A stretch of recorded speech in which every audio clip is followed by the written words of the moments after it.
Selamat siang, yang saya hormati para profesor, guru besar, dokter, senior, rekan sejawat semua. Jadi perkenalkan, nama saya Gaisani Fadiana. Jadi sebelumnya saya mengucapkan terima kasih kepada panitia. Saya kali ini diberi tugas untuk menyampaikan terkait dengan model transisi ya dari perspektif endokrin anak.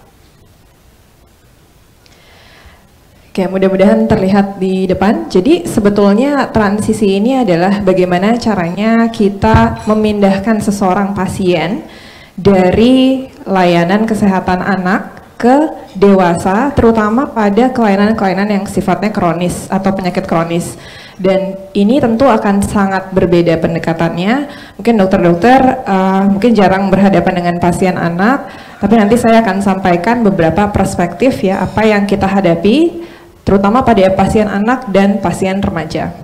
Jadi sebetulnya kalau dibagi menjadi 3 proses, itu ada proses yang pertama, jadi atau awal dari proses transisi, kemudian di tengah-tengah proses transisi, dan yang terakhir adalah akhir dari masa transisi. Nah, tentu memang akan ada perbedaan definisi kapan sebetulnya kita mulai transisi dan kapan berakhirnya. Tapi intinya di awal sebetulnya pada praktek sehari-hari ya, kalau misalnya kita berhadapan dengan penyakit kronik, terutama pada pasien-pasien anak, umumnya kita sudah sampaikan bahwa kemungkinan besar mereka nanti akan ditransisi ke dewasa. Jadi mereka ada beberapa tanggung jawab yang berbeda misalnya, itu kita sudah jelaskan kepada orang tua maupun kepada pasiennya. Kemudian di pertengahan ya, bagian proses transisinya, itu kita mulai dari proses transisi tersebut. Jadi kita mulai dari ada assessment, kemudian apa saja yang kita sudah nilai ya, terutama keterampilan tertentu terkait dengan manajemen penyakit, sampai akhirnya dipindahkan ke dokter penyakit dalam. Nah, ini sebetulnya ada beberapa karakteristik hambatan atau tantangan yang selama ini dihadapi oleh pasien-pasien terutama anak, remaja, dan keluarganya. Jadi biasanya yang pertama adalah kalau misalnya dia harus dipindahkan ke sebuah layanan yang baru, atau apalagi kalau rumah sakitnya berbeda misalnya, atau kliniknya berbeda, ada suatu ketakutan bahwa bagaimana dengan sistem yang baru? Bagaimana kalau kontrol ke penyakit dalam? Mungkin kalau yang remaja terutama ya, selama ini kontrolnya kalau ketemu dengan teman-temannya yang sebaya atau bahkan dengan adik-adiknya yang lebih kecil, tapi begitu dia pindah ke dewasa mungkin harus berhadapan atau misalnya menunggu bersama dengan lansia contohnya.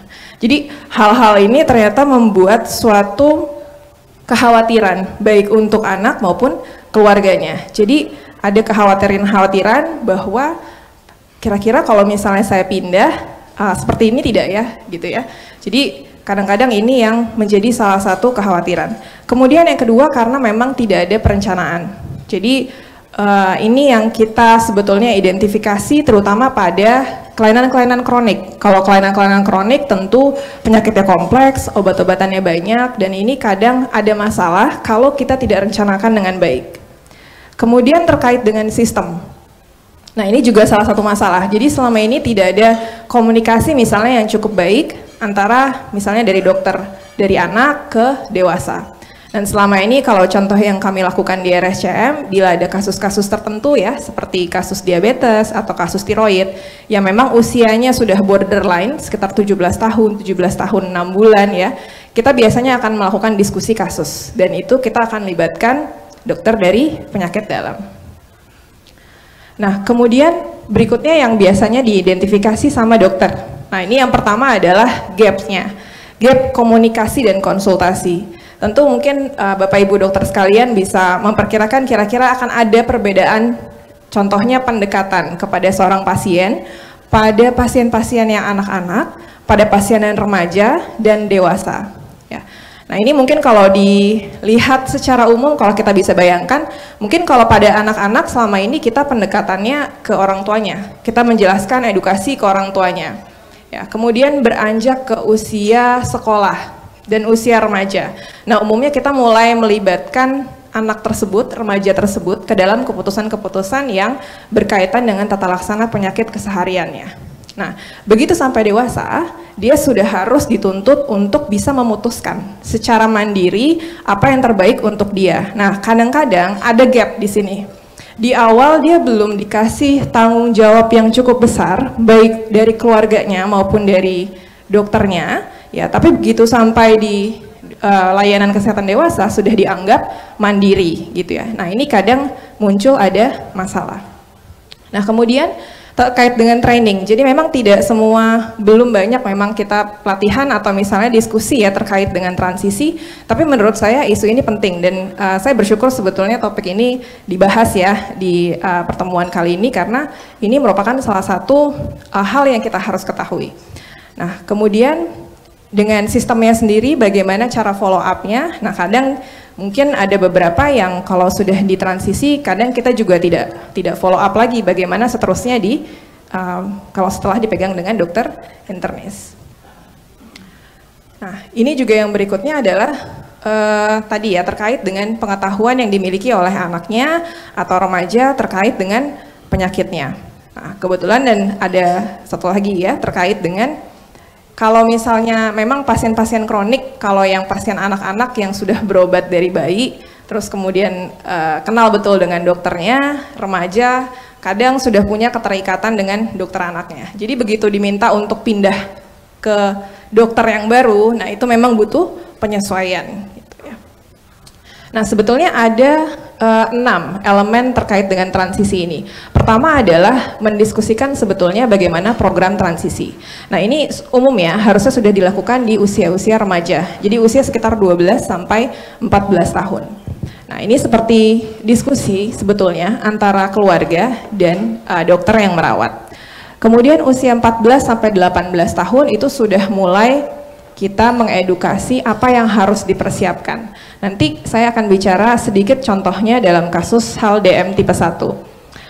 Kemudian di usia 14-18 kita juga ingin mengetahui sebetulnya sudah sejauh mana seorang pasien itu mampu untuk menata laksana kelainan atau penyakitnya.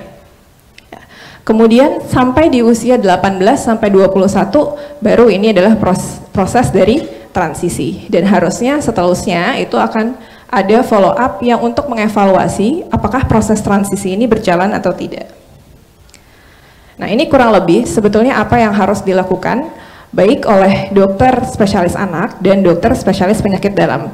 Jadi kalau misalnya dilihat dari 6 elemen tadi, masing-masing ini sudah mempunyai peran. Walaupun misalnya contoh pada saat proses yang pertama sebelum transisi tentu peran dokter anak akan lebih banyak. Dalam hal apa? Dalam hal diskusi dengan orang tua, diskusi dengan anak atau remaja bahwa sebentar lagi dia harus bisa mengelola penyakitnya secara mandiri.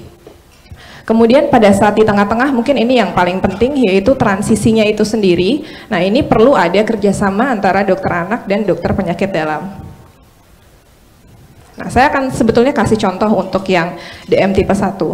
Nah, ini sebetulnya data dari registry di Amerika Serikat tahun 2013 sampai 2014. Jadi mereka kumpulkan data dari 16.000 pasien DM tipe 1 di sana.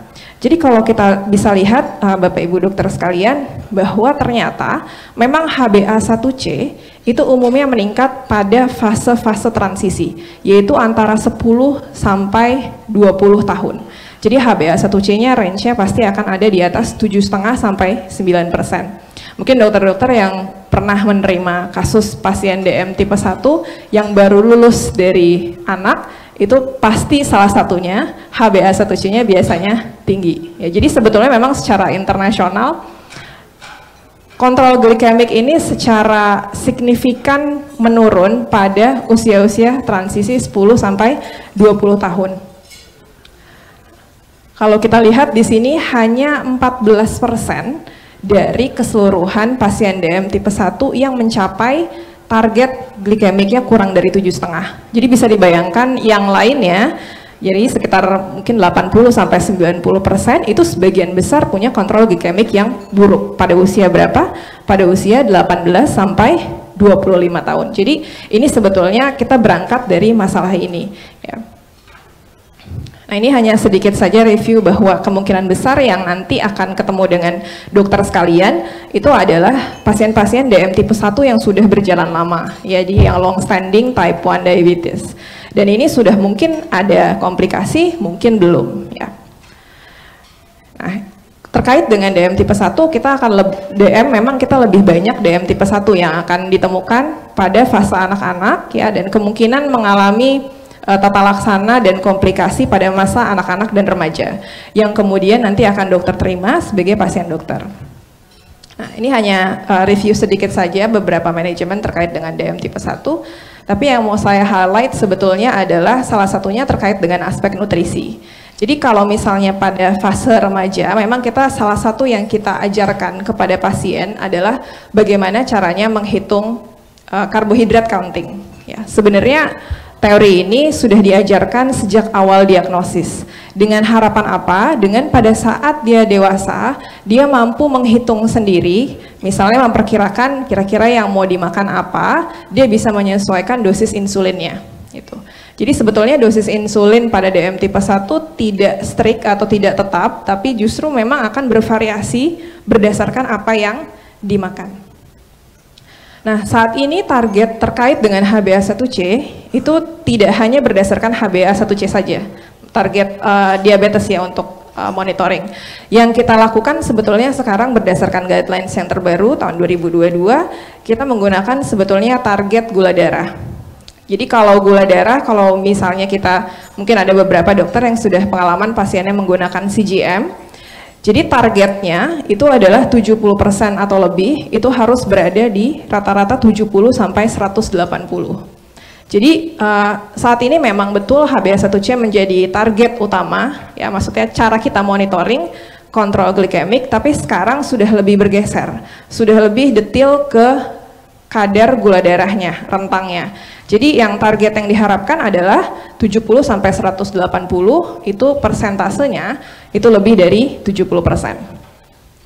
Nah, kemudian kita juga lakukan biasanya evaluasi gula darah pada kondisi-kondisi tertentu, misalnya pada kondisi exercise, terutama kalau pasien-pasien remaja itu banyak sekali variasi aktivitasnya di sekolah gitu ya. Nah, ini yang salah satu kita ajarkan gitu. Jadi pada saat sebelum exercise, umumnya kita minta untuk cek gula darah sampai 24 jam setelah exercise, karena biasanya akan ada hipoglikemia yang lambat.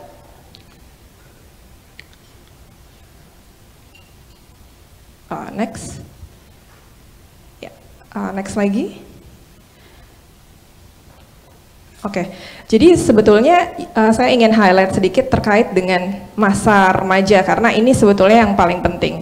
Masa remaja karena ada perkembangan yang sifatnya cepat, mulai dari fisiknya, kemudian dari sistem reproduksinya, pubertasnya, itu membuat sebetulnya pasien-pasien kita yang remaja itu berada dalam fase yang vulnerable atau rentan terhadap ada perubahan perilaku, ada gangguan psikososial, ya, dan itu juga pasti akan mempengaruhi kontrol misalnya pada kelainan-kelainan atau penyakit kronik seperti DM tipe 1.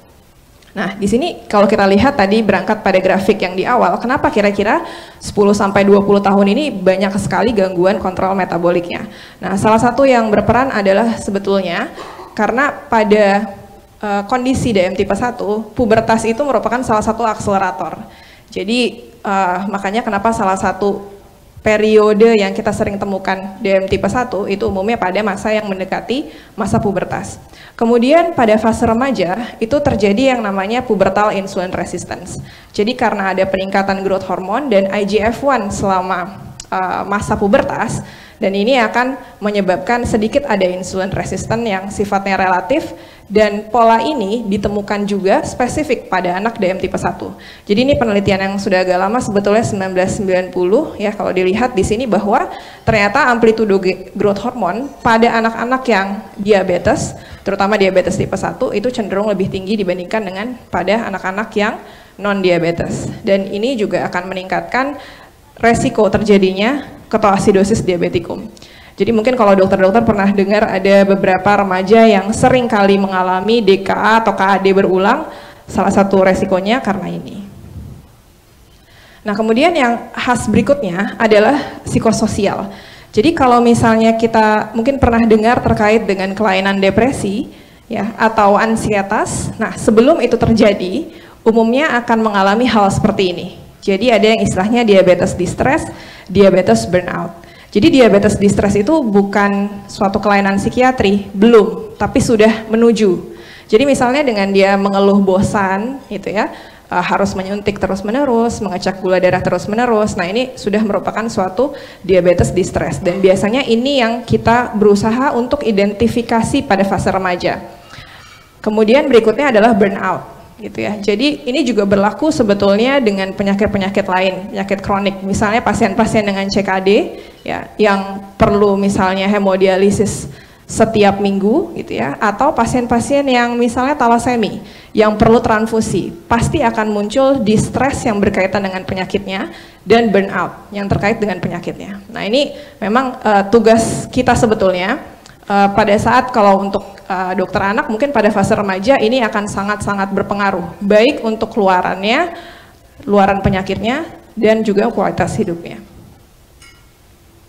Nah selain itu juga ini salah satu hasil mungkin penelitian kita udah cukup lama di RSCM, jadi memang ada sekitar 30-45% pasien-pasien kita dengan DM tipe 1 yang sudah mengalami masalah internalisasi ya. Jadi ini merupakan cikal bakal nanti kalau terjadi suatu kelainan kesehatan mental yang perlu kita cegah. Nah ini ada beberapa modelnya sebetulnya. Model yang pertama untuk terkait dengan transisi kalau misalnya ada di dalam satu center. Ya. Jadi antara dokter anak dengan dokter penyakit dalam itu dalam suatu rumah sakit dan dalam satu fasilitas poliklinik. Nah ini sebetulnya yang paling ideal. Yang contoh berikutnya adalah kalau misalnya berada dalam satu rumah sakit tapi berbeda poliklinik. Ya. Kalau yang satunya lagi yang paling kanan itu mungkin yang paling tidak ideal sebetulnya adalah berada di dua rumah sakit atau dua fasilitas layanan kesehatan yang sangat berbeda. Ya. Nah, salah satu hal sebetulnya yang mau saya mungkin penting di slide ini adalah transisi itu membutuhkan waktu. Jadi memang tidak bisa dilakukan dalam waktu hitungan bulan. Beberapa rekomendasi sebetulnya menyebutkan kira-kira proses transisi ini membutuhkan waktu sekitar 1 tahun. Jadi kalau misalnya dari sisi anak, mungkin kita sudah persiapkan untuk transisi sejak usia 17 tahun. Nah, salah satu hal di sini yang ingin saya highlight sebetulnya bisa kita lakukan joint attendance atau joint clinic. Jadi dalam satu klinik itu ada 2 dokter. Satu, dokter spesialis anaknya, yang kedua dokter penyakit dalam. Sebenarnya tujuannya banyak sekali. Jadi satu paling utama adalah memperkenalkan dan sudah mulai menginisiasi raport. Karena ini yang penting bagi pasien-pasien anak dan remaja. Bagi dokter anak saja berhadapan dengan remaja itu sangat sulit. Jadi kalau mungkin Bapak Ibu dokter sekalian yang punya anak remaja tahu betul bagaimana sulitnya berhadapan dengan seorang remaja. Kalau kita bilang A, mungkin ya tidak didengar sebagai A. Mungkin dia akan lebih mendengar teman-teman sebayanya. Jadi ini yang salah satu hal yang penting kita bisa lakukan. Nah ini adalah rekomendasi utama ya, bagaimana caranya kita bisa mempersiapkan terutama pada pasien anak ke layanan kesehatan dewasa. Jadi intinya mungkin untuk yang nomor 3 ini sangat penting ya, jadi jangan highlight terkait dengan target kontrol glikemiknya saja, tapi sebetulnya bagaimana caranya kita membangun hubungan yang baik sejak awal. Ini hanya contoh saja, di RSCM sebetulnya kita sudah punya beberapa checklist ya atau formulir kita bagaimana menilai skill, dan ini sudah mulai kita lakukan dari usia 17 tahun atau mungkin 16 tahun 6 bulan kita sudah beberapa lakukan. Jadi kita evaluasi bagaimana pengetahuan umum terkait dengan kelainan tersebut, bagaimana kemampuan dalam keterampilan tata laksana misalnya komplikasi, dan apa yang harus dilakukan dalam kondisi sakit. Kita juga punya kuesioner contohnya ya, evaluasi psikososial dan kesiapan transisi, dan ini salah satu contoh yang kita juga buat. Jadi ada resume klinis, harapannya pada saat pasiennya pindah ke dewasa, dokter dewasanya juga sudah punya resume klinis yang cukup lengkap, cukup baik, dan bisa membantu untuk tata laksana selanjutnya. Baik, mungkin itu saja dari saya. Mudah-mudahan membantu untuk bisa memahami bagaimana pentingnya proses transisi pada anak ke dewasa, dan saya yakin mungkin dokter-dokter sekalian juga nanti ke depannya juga akan menerima pasien-pasien dari kami.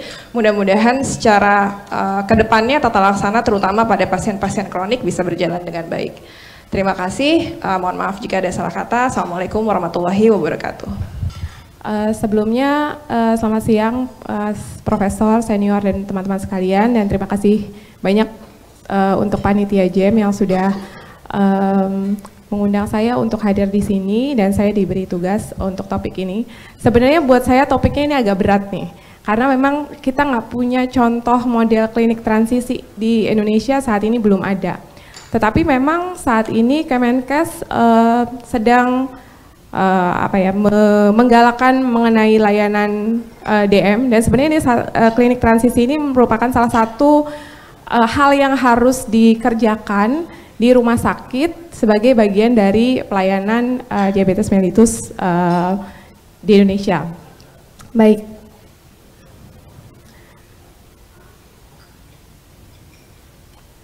Baik, ini ilustrasi kasus. Kalau tadi Dokter Gaisani juga sudah bicara ya mengenai pasien DM tipe 1. Jadi memang di antara kelainan endokrin yang ada dan yang akan melewati klinik transisi ini, umumnya adalah yang paling banyak kasusnya adalah DM tipe 1. Dan teman-teman mungkin yang udah pernah pegang pasien DM tipe 1 akan sangat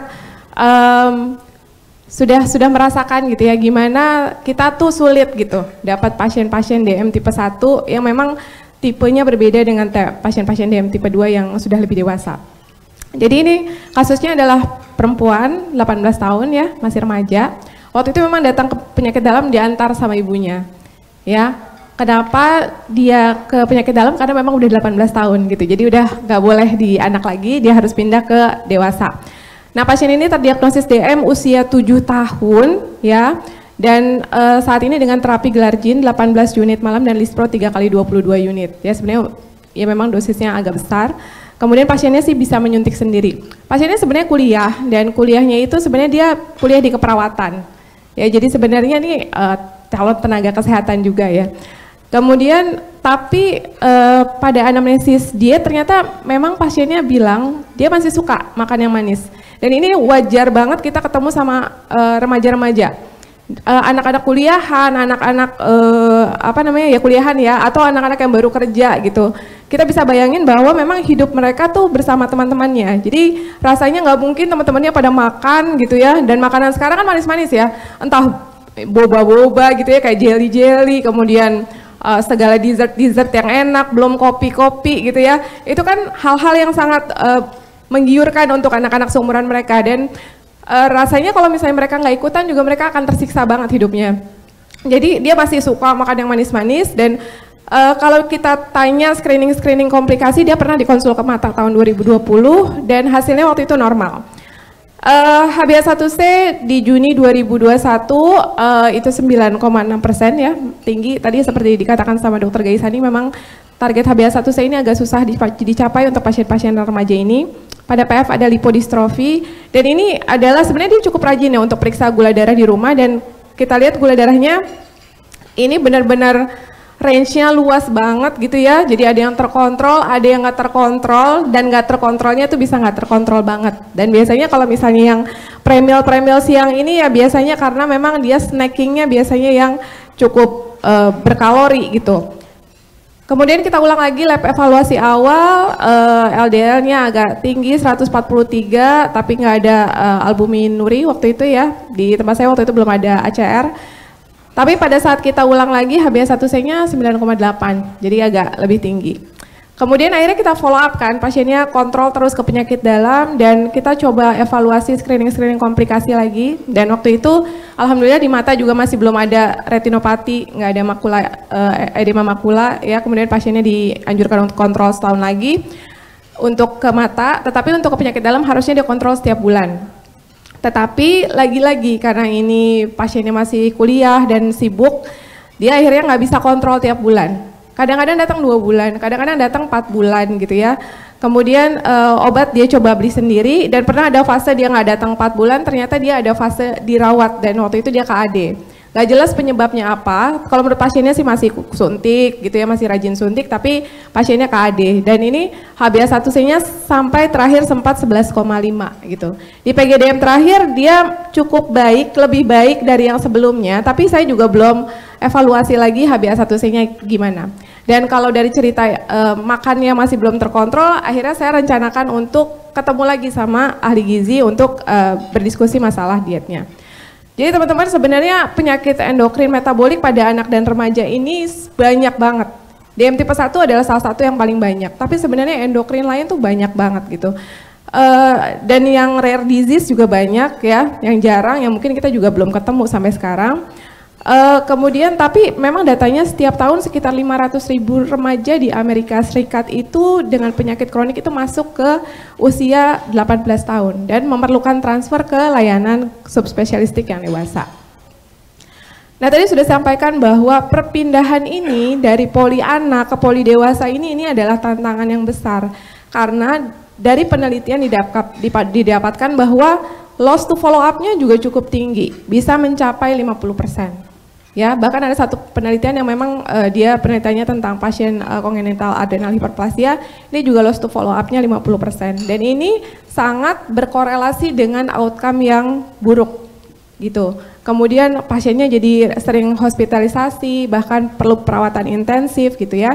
Dan memang ada tingkat kepuasan yang rendah dari pasien dan keluarga serta peningkatan stres psikologis.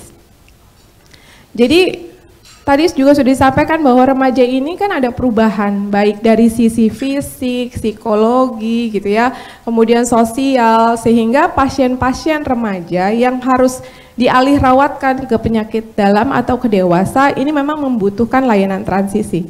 Tadi sudah disampaikan sama Dr. Gaisani juga bahwa definisi dari layanan transisi ini adalah sebuah proses yang terencana gitu ya, dan memang bertujuan adalah untuk mengatasi segala masalah, baik masalah medis, masalah psikososial, masalah edukasi gitu ya, pada pasien-pasien muda yang memang pada saat di poli anak itu dia fokusnya adalah pada anak dan keluarganya. Tetapi pada saat dipindah ke layanan dewasa, maka dia harus mandiri, harus memiliki otonomi, harus bisa memutuskan segala sesuatunya sendiri. Nah, sekarang kalau di Indonesia yang namanya anak itu di bawah 18 tahun ya. Kemudian yang dikatakan remaja sekitar 10 sampai 19 tahun atau sebelum menikah ya. Dan di WHO itu sekitar 12 sampai 19 tahun ya. Dewasa muda 18 sampai 30 dan dewasa lebih dari 30 ya. WHO sendiri punya beberapa definisi, ada yang dibilang adolescent, ada yang dibilang youth, ada yang dibilang young people. Tapi intinya adalah usia-usia antara sekitar 10 sampai 24 tahun itu adalah masa-masa yang rentan gitu ya. Nah, sebenarnya diharapkan dengan adanya klinik transisi ini manfaatnya adalah pasien, anak atau remaja ini bisa dipersiapkan dengan baik supaya dia bisa mengambil tanggung jawab terhadap dirinya sendiri, terhadap pengobatannya, terhadap perkembangan kondisinya gitu ya, dan juga outcome dari penyakitnya, dan bisa membantu juga remaja-remaja ini untuk mengerti perubahan apa yang akan terjadi di masa yang akan datang, apa sih tantangan di kedepannya gitu ya, apa yang mungkin terjadi pada dia di masa dewasa gitu. Dan transisi yang baik ini adalah kalau kendali penyakitnya juga baik gitu ya, dan gak ada hospitalisasi atau rendah hospitalisasinya, dan tentunya menurunkan biaya kesehatan. Ini ada penelitian yang mencoba untuk membedakan dua kelompok. Jadi ada satu kelompok yang transfernya itu transfer tradisional biasa aja. Jadi pasien dari anak kemudian ditransfer biasa aja ke penyakit dalam atau dewasa. Kemudian satunya lagi ada yang memang dipandu. Jadi guided transfer namanya. Dan dikatakan bahwa memang yang guided transfer ini lebih baik outcome-nya karena sekitar 100% hampir semua dari pasien-pasien ini dia tetap melakukan kunjungan rutin. Berbeda dengan yang transfer secara tradisional hanya 38% yang melakukan kunjungan rutin. Jadi ini ya kalau kita bisa lihat ya bahwa ini banyak sekali kelainan endokrin metabolik gitu sebenarnya, tetapi memang kita nggak akan bahas satu-satu. Nah, sekarang apa sih yang terjadi pada saat pasien dewasa? Jadi memang berbeda. Pada saat pasien dewasa ini kita berharap bahwa pasien-pasien kita ini sudah sangat mandiri gitu. Walaupun memang tipikal orang Indonesia ya, biasanya kalau datang ke poli itu pasti ditemenin, adalah ditemenin, entah ditemenin pasangannya gitu ya, suami, istri, anak gitu. Dan pada remaja-remaja ini juga biasanya walaupun dia sudah cukup dewasa, biasanya orang tuanya akan tetap mendampingi. Tapi sebenarnya yang kita harapkan adalah bahwa remaja menuju dewasa ini dia sudah bisa mandiri, baik itu dari mulai penjadwalan dia kunjungan gitu ya, kemudian diskusi dengan dokter untuk pendekatan individu dari penyakitnya ya, kemudian nggak perlu pendamping juga nggak apa-apa, dia harus bisa melakukan kunjungan ke dokter sendiri. Dan memang fokus kita kan biasanya kepada outcome klinik ya, jadi kita nggak terlalu, walaupun sesekali waktu kita perlu, tetapi kita biasanya nggak terlalu fokus pada kondisi psikologi, sosial, segala macam dari pasien kita gitu. Jadi kita membutuhkan orang yang benar-benar mandiri, yang mampu memanage dirinya sendiri gitu ya, yang mampu mengelola dirinya sendiri. Jadi kalau misalnya katakanlah DM, dia harus bisa gimana cara nyuntiknya, dia harus gimana melakukan carbo counting gitu. Kalau dulu diajarin sama atau dipandu sama orang tua, dia harus bisa mengerjakan sendiri. Kemudian dia bisa melakukan PGDM sendiri gitu ya. Dia tahu kapan dia harus melakukan screening komplikasi dan lain-lain. Dia kapan nanti akan menyiapkan pada saat dia sudah masuk usia-usia yang harusnya memiliki pasangan. Gimana nanti dia ke depannya akan menikah, punya anak, hamil ya dan lain-lain.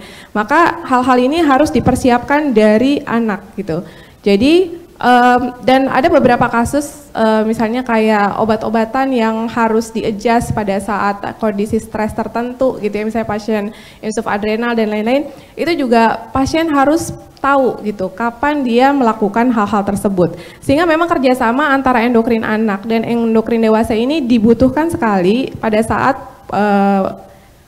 transisi pasien tersebut. Nah sekarang yang saya baca dari literatur bahwa ada beberapa elemen dari transisi ini ya. Yang pertama yang harus ada kebijakan. Harus ada kebijakan, kemudian harus ada follow up ya dan monitoring. Kemudian ada rencana transisi dan ada klinik transisi bersama dan juga ada care transfer ke tim yang akan menerima pasien ini. Jadi kalau kita bicara tentang kebijakan, bahwa kita harus tahu pasien-pasien mana aja sih sebenarnya yang butuh untuk ke klinik transisi ini. Apakah semua pasien endokrin gitu ya, atau memang ada hal-hal yang khusus. Misalnya mungkin untuk pasien-pasien hipotiroid kongenital gitu yang sudah dengan dosis yang sesuai, yang sudah fix gitu, dan dengan kadar TSH yang cukup baik terkontrol, mungkin kita nggak terlalu ribet gitu ya, atau tidak terlalu complicated masalahnya dibandingkan dengan pasien-pasien DM tipe 1 ya. Kemudian kita harus lihat juga yang menerima nanti sebenarnya qualified nggak, bisa nggak menangani kasusnya gitu, udah biasa belum. Kalau belum biasa, memang berarti kita mesti belajar mengenai kasus itu. Kemudian kapan timing transisinya? Tadi sudah dikatakan sama dokter Gaisana mungkin sekitar 1 tahun sebelumnya. Tetapi memang kalau yang saya baca tidak ada konsensus yang pasti. Kapan sih sebenarnya mulai transisi ini gitu ya. Ada yang bilang mungkin sesegera mungkin sekitar 14 tahun udah bisa mulai. Ada yang bilang 16 tahun gitu ya. Tapi memang mungkin 1 tahun itu adalah waktu minimal untuk melakukan klinik menyediakan layanan transisi ini, karena kita memang butuh waktu untuk membuat hubungan yang baik ya antara dokter dan pasiennya. Kemudian apakah transisinya itu cukup dengan lembaran aja kita kasih resume pasiennya, atau memang ini harus ada kekhususan di mana kita harus bertemu atau berinteraksi dengan pasiennya sebelum dia benar-benar pindah ke dewasa. Dan setelah itu harus ada follow up ya, apakah memang ini transisinya sudah berjalan baik atau belum. Kemudian tadi dari follow up dan monitoring, jadi memang harus dilakukan review, harus dilakukan pemantauan gitu ya, apakah memang ini transisinya berjalan baik atau tidak. Kemudian bagaimana perencanaan dari transisi itu. Ya, jadi pasien memang harus, tadi sudah disampaikan sama dokter Gaisani juga, bahwa memang harus dibicarakan pada pasien dan keluarganya. Bagaimana dia mengetahui tentang penyakitnya, bagaimana dia tahu tentang perkembangan penyakitnya gitu ya, apa komplikasi yang mungkin terjadi, apa yang mungkin dia harus tahu ke depannya pada saat dia menikah atau dia memiliki anak. Kemudian tadi juga udah disinggung mengenai klinik. Jadi yang ideal memang tadi yang dikatakan bahwa ada klinik tersendiri yang di situ ada dokter endokrin anaknya, ada dokter endokrin dewasanya gitu ya, dan ketemu pasien dan keluarganya. Bahkan kadang-kadang mungkin cukup pasiennya sendiri tanpa didampingi keluarga gitu. Tetapi mungkin kalau misalnya saat ini belum punya, apakah bisa dalam sistem, artinya tidak perlu ruangan khusus, tapi pasiennya sudah pernah terpapar, diketemukan dengan dokter-dokter penyakit dalamnya gitu ya.